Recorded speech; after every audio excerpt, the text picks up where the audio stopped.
What determines where we reincarnate? Welcome back, everyone, to Mind Podcast. Have you ever wondered where people come from and where they will go? This is a mysterious question with different answers depending on one's beliefs and perspectives. For those who believe in deities, humans only truly begin to exist once created by divine beings. Each person's life journey is a unique adventure, and after death, they are judged based on their beliefs and way of living.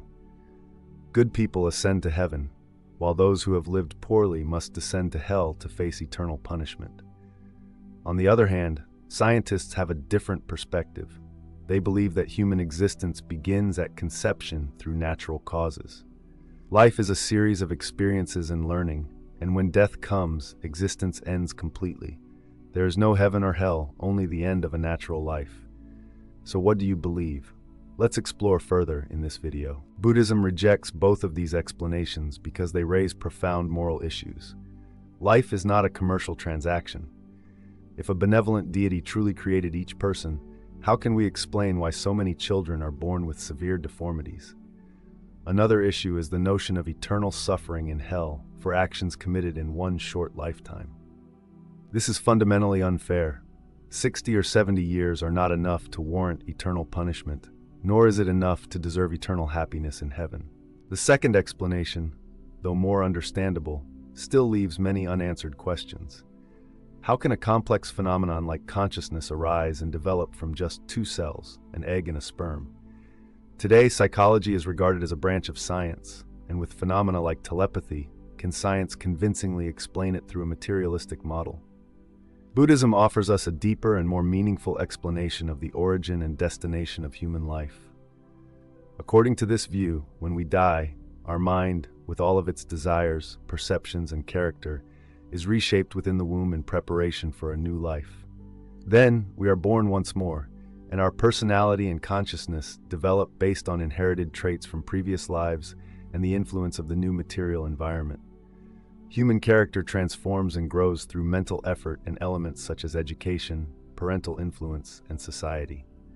And once again, when facing death, we will reincarnate, reshaping ourselves in the womb, ready for a new cycle of life.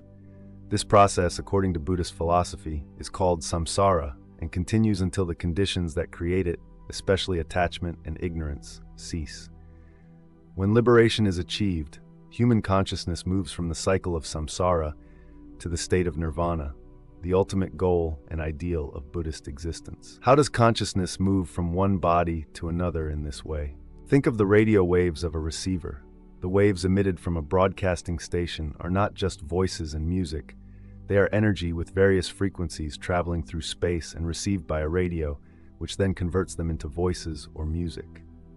Similarly, in Buddhist philosophy, when we die, the mental energy leaves the deceased body and floats in space.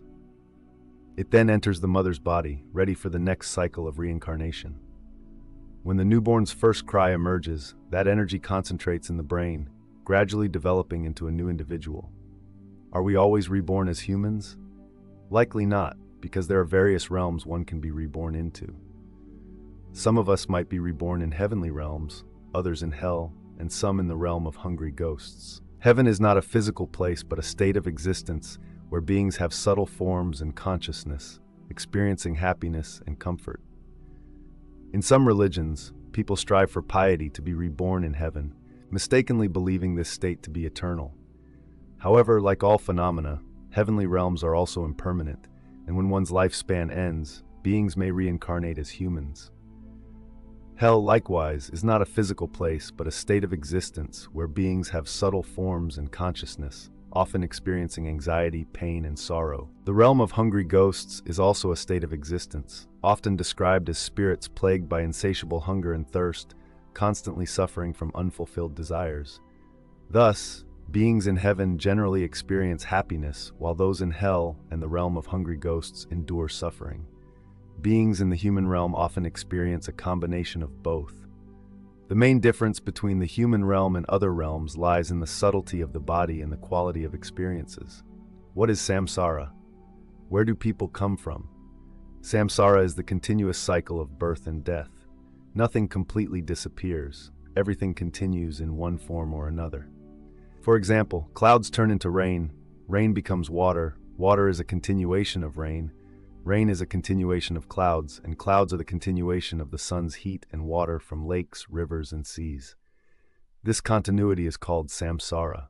However, don't look for any specific form. Don't get caught by appearances. If one is entangled by appearances, one will fail to recognize continuity. Looking at rain, one should see the clouds. This is seeing with the eyes of formlessness. The French scientist Lavoisier said that nothing is lost entirely, and that is exactly correct. At least three things are eternal: thought, speech, and action. In Buddhism, these are called body, speech, and mind. Mind refers to thought, speech refers to language, and body refers to action. Every thought bears the mark of its thinker. Thoughts may carry malice, prejudice, craving, or anger. When such a thought arises, it bears the imprint of its owner, which cannot be. That thought instantly circulates, permeating its owner and influencing others. Words and actions carry power and imprint. Words, like actions, hold the power and mark of the speaker. When we speak words that lack kindness, are meaningless, or stir up doubt and hatred, we bear responsibility for their consequences. Such words can harm the soul and damage relationships, leaving a negative imprint. On the other hand, a kind word can mend relationships, inspire trust in the future, and bring positivity, creating a virtuous continuation from the speaker. Our actions follow a similar path. A kind act that protects life and repairs relationships leaves a positive imprint, continuing good deeds. But if our actions cause division, violence, or destruction, they lead to negative consequences, perpetuating a cycle of harm. This is the cycle of human reincarnation. Every word and action has the power and responsibility to influence both the present and future. Where do people come from? In the scriptures, the Buddha taught that people are reborn in 6 realms: hell, the realm of hungry ghosts, animal, human, asuras, demigods, and heaven. In the first realm, a person reincarnated from heaven may carry radiant beauty and noble virtues, having exhausted their blessings in the heavenly realm, but retaining enough virtue to be reborn as a human. In the second realm, a person reincarnating from the Asura realm may have great merit, but a quick-tempered nature. In the third, a person with high virtue who refrains from killing, stealing, and deceitful desires lives righteously and is reborn as a sincere and honest human. In the fourth realm, those reborn from the animal realm may still be affected by ignorance, struggling to understand truth despite escaping the animal realm. In the fifth, those reborn from the realm of hungry ghosts may have a miserly spirit, reluctant to spend or engage in good deeds. Lastly, those reincarnating from hell often face illness, physical deformities, and hardships, reflecting the consequences of past wrong actions. What determines our rebirth? The most significant, though not exclusive, factor influencing rebirth and how we live in different realms is karma. Karma, meaning action, refers to intentional actions. In other words, our current situation is largely the result of what we have thought or done in the past. Likewise, what we think and do in the present sows the seeds for our future fate. Those who cultivate compassion and kindness are often reborn in heavenly realms, or as humans with greater happiness. Conversely, those who live with worry, fear, or cruelty tend to be reborn in hellish conditions, or as humans in impoverished, suffering circumstances. Those who nurture desires, attachments, and unfulfilled ambitions are likely to be reborn as hungry ghosts, or as humans constantly disturbed by craving and clinging, causing suffering. Strong habits developed in this life continue in the next. Thus, how we live and act shapes not only our current life, but also defines our future across lives. Can we change our fate if our life is not entirely determined by karma? Of course, we can. One part of the Noble Eightfold Path is right effort, which means genuine and continuous effort. This depends on each person's sincerity, level of effort, and perseverance in changing and strengthening mental habits. Many people spend their lives influenced by past habits without trying to change, thus becoming victims of unwanted consequences. Those who do not correct bad habits will continue to live in suffering. In contrast, a knowledgeable Buddhist will strive to prevent unwholesome habits and develop wholesome ones to bring about positive results.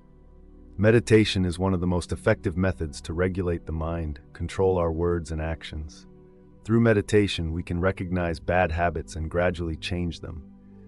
This change not only improves our present life, but also opens the door to a brighter future.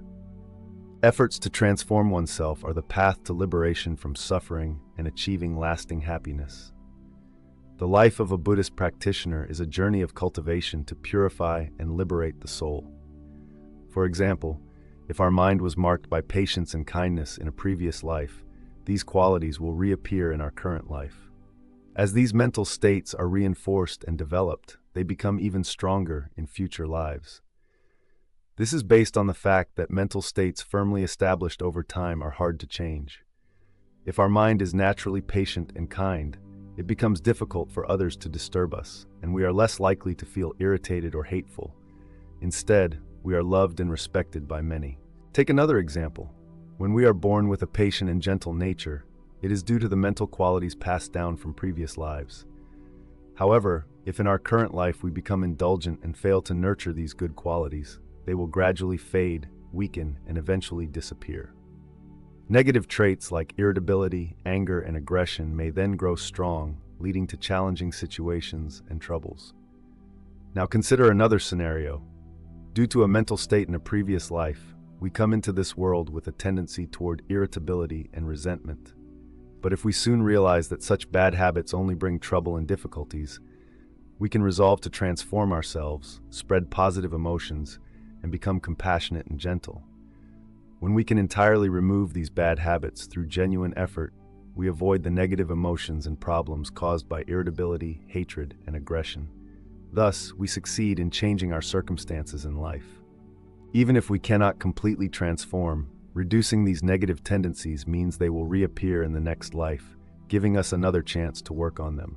Eventually, unpleasant circumstances will no longer disturb us, and life will become more peaceful and serene. What proves that we will reincarnate after death? There is not only scientific evidence supporting the Buddhist belief in reincarnation, but it is also the only theory with concrete evidence about life after death. No evidence affirms the existence of heaven, and certainly nothing proves that death is an absolute end. Over the past 30 years, parapsychologists have studied numerous reports of people who vividly remember their previous lives. In England, there's a case of a child who remembers a past life. In England, a 5-year-old child claimed to remember different parents and described events that seemed to have happened in someone else's life. These details were verified as accurate.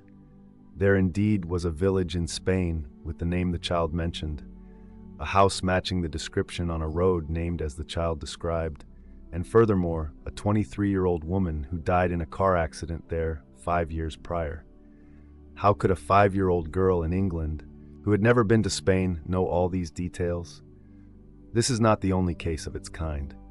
Professor Ian Stevenson from the University of Virginia's Department of Psychology in the U.S. described dozens of similar cases in his books. Professor Stevenson, a highly respected scientist, spent 25 years researching people who remember their past lives, providing convincing evidence for the Buddhist theory of reincarnation. Some argue that the ability to remember past lives could be due to demonic influences.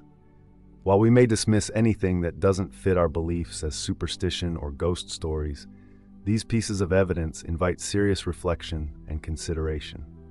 However, when presenting specific facts to support an idea, we should analyze and understand logically and reasonably, not rely on arbitrary ghost stories and irrational superstitions.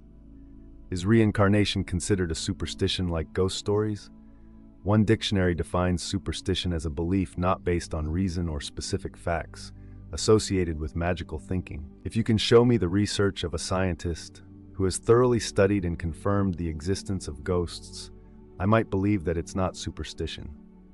But the reality is that no scientific study has proven the existence of ghosts, and scientists are generally uninterested in this matter. So I say there is no evidence of ghosts. However, as seen previously, there is plenty of compelling evidence suggesting that reincarnation does indeed occur. Thus, if we believe in reincarnation based on specific facts and scientific evidence, it is not superstition. We should consider and evaluate reincarnation seriously, based on specific information and research, rather than dismissing it irrationally. Are there scientists who believe in reincarnation? Thomas Huxley, who brought science into the education system in English schools in the 19th century and was the first scientist to defend Darwin's theory, believed that reincarnation was a completely rational idea. In his famous book Evolution and Ethics and Other Essays, he wrote that in the doctrine of the soul's transmigration, regardless of its origin, the logic of the Brahmanists and Buddhists provides a coherent means of addressing this issue and creating a unified view of the universe in relation to human life. This explanation is as reasonable as any other, and only those who think hastily would dismiss it as irrational. Like the theory of evolution, the theory of soul reincarnation arises from the real world and is supported by deductive reasoning. Professor Gustav Stromberg, a renowned Swedish astronomer and physicist and a friend of Einstein, also found the theory of reincarnation compelling. He wrote that there are many opinions regarding whether the human soul can reincarnate and return to Earth. In 1936, a remarkable case was investigated in India. In 1936, a highly notable case was investigated and thoroughly reported by Indian authorities. A child named Shanti Devi in the capital Delhi was able to describe details of her past life in Mathura, located 500 miles from Delhi. This past life had ended about a year before she was born in her current life. She provided the name of her husband and children from her previous life, described her home, and recounted her lifestyle. Members of the investigation committee took her to meet her previous life's family members, who confirmed that all her statements were true. In India, stories of reincarnation like this are often considered commonplace, but what was remarkable in this case was the depth of the girl's memory. Cases like this, and similar ones, could be regarded as clear evidence supporting the inherent nature of the doctrine that memory is not entirely destroyed. Scientific support for reincarnation. Professor Julian Huxley, a renowned British scientist and the first Director General of UNESCO, also believed that the theory of reincarnation aligns well with scientific thinking. He remarked, "Nothing prevents the transmission of individual consciousness after death, similar to a wireless message transmitted from a broadcasting station. However, it is essential to remember that a wireless message only becomes a message when it encounters a suitable receiver. Similarly, our consciousness is transmitted in the same way. It cannot think or feel unless it reincarnates into a body. Our personality depends on the body we inhabit, so it is unimaginable that life would only be pure sensations without a body." He believed that something is transmitted to each individual, similar to the relationship of a wireless message with its transmitter. However, in this case, death appears as a disassembly of various patterns, endlessly wandering through the universe until it reconnects with consciousness by interacting with something akin to a radio receiver in the mind. Even individuals with a practical mindset, such as the American industrialist Henry Ford, found the concept of reincarnation acceptable. He embraced reincarnation not for monotheistic or materialistic reasons. He believed it offers us a new opportunity to perfect ourselves. The Buddhist theory of reincarnation is supported by scientific evidence and logical coherence. For a long time, it has provided satisfactory answers to questions that other theories struggle to address. Reincarnation, a source of hope and patience. Reincarnation gives us peace and comfort rather than the despair of a one-time life with no second chance. It opens the door for us to amend the mistakes made in life and gives more time to develop the skills we have nurtured. According to the Buddha, if we do not reach nirvana in this life, we will have the chance to strive for it in another. If we make mistakes in this life, we can correct them in the next, learning from past errors and continuously improving ourselves. What we have yet to accomplish or achieve in this life can be completed in future reincarnations. This truly is a wonderful teaching, offering hope and encouraging patience in everyone. In the Buddha's teachings, each life is an opportunity to learn, correct mistakes, and come closer to nirvana. No matter how many difficulties or setbacks we encounter, there is always a chance to start again and improve ourselves. This hope inspires patience and perseverance in life. Let us continue to cultivate good virtues, constantly improve ourselves, and move towards a brighter future in the endless cycle of reincarnation. Thank you for watching this video. Please like, share, and subscribe to the channel to not miss upcoming videos. wishing you peace and happiness.